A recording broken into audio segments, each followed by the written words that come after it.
JAC బంద్ బహుజన left party, బహుజన left front, బహుజన left trade union సంఘాలు పాల్గొన్నారు. ఈ రోజు కామారెడ్డిలో బీసీ జేఏసీ 42% రిజర్వేషన్లు భారత రాజ్యాంగం 9వ షెడ్యూల్లో పొందుపరచాలని ఇచ్చి బంద్ లో ఉదయం 5 గంటల నుండి బీఎల్ఎఫ్ రాష్ట్ర నాయకులు, బీఎల్పీ రాష్ట్ర ప్రధాన కార్యదర్శి ఎస్ సిద్దిరాములు, బీసీ కులాల ఫెడరేషన్ రాష్ట్ర నాయకులు వడ్ల సాయి కృష్ణ, బీడీఎస్ఎఫ్ కామారెడ్డి జిల్లా నాయకులు చౌకీ ప్రసాద్, బీఎల్టీయూ కామారెడ్డి జిల్లా నాయకులు శ్రీ శ్రీనివాస్, బహుజన లెఫ్ట్ మహిళా సంఘం జిల్లా అధ్యక్షురాలు స్వప్న, తెలంగాణ బహుళ జన బీడీ కార్మిక సంఘం బీఎల్టీయూ కామారెడ్డి జిల్లా అధ్యక్షురాలు గంగమణి లక్ష్మి, బీసీ సంక్షేమ సంఘం అధ్యక్షులు సాప శివరాములు, కొత్తపల్లి మల్లన్న, బీసీ ఐక్యవేదిక నాయకులు సిద్దిరాములు, బీసీ తెలంగాణ ఉద్యమ నాయకులు వేణుగోపాల గౌడ్, బీజేపీ రాష్ట్ర నాయకులు మురళీధర్ గౌడ్, కాంగ్రెస్ పార్టీ అధ్యక్షులు కైలాస్ శ్రీనివాస్, బీఆర్ఎస్ నాయకులు తదితరులు పాల్గొన్నారు.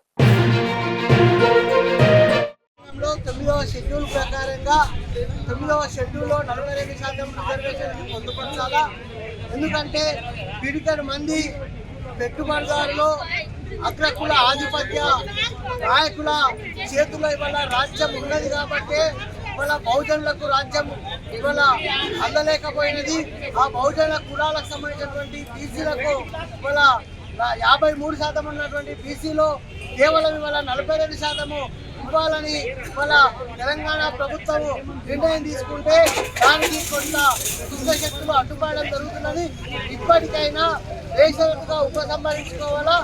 గతంలో తెలంగాణ ఉద్యమం కోసమైతే ఏ విధంగా అయితే పోరాటము ఉచితంగా కొనసాగిందో ఇవాళ తెలంగాణలో కామారెడ్డి జిల్లా ప్రజలకు పోరాట పట్టుదలైనటువంటి ప్రజలు ఉన్నారు. కాబట్టి ఇప్పటికైనా ప్రభుత్వము గా ఉపసంహరించుకోవాలా. 42% రిజర్వేషన్లు ఇవ్వాలా. ఎందుకంటే ఇవాళ దేశ జనాభాలో 7% ఉన్నటువంటి ఆధిపత్య అగ్రకులాలు ఇవాళ 93% ఉన్న ఎస్సీ, ఎస్టీ, బీసీ మైనార్టీలు ఇవాళ బహుజనులకు రాజ్యం రాలేదు కాబట్టి ఇవాళ ఈ 42% రిజర్వేషన్లు అమలు కాకలేకపోతున్నది.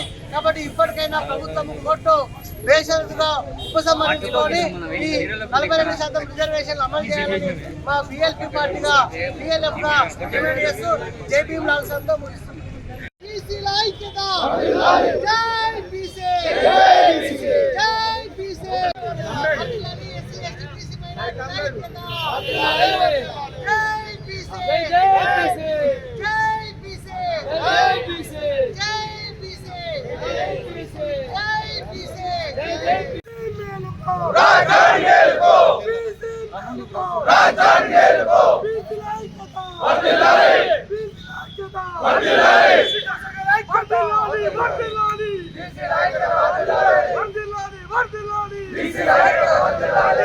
లైక్ చేయండి, షేర్ చేయండి, సబ్స్క్రైబ్ చేయండి. మరిన్ని వీడియోల కోసం బెల్ సింబల్ పై క్లిక్ చేయండి.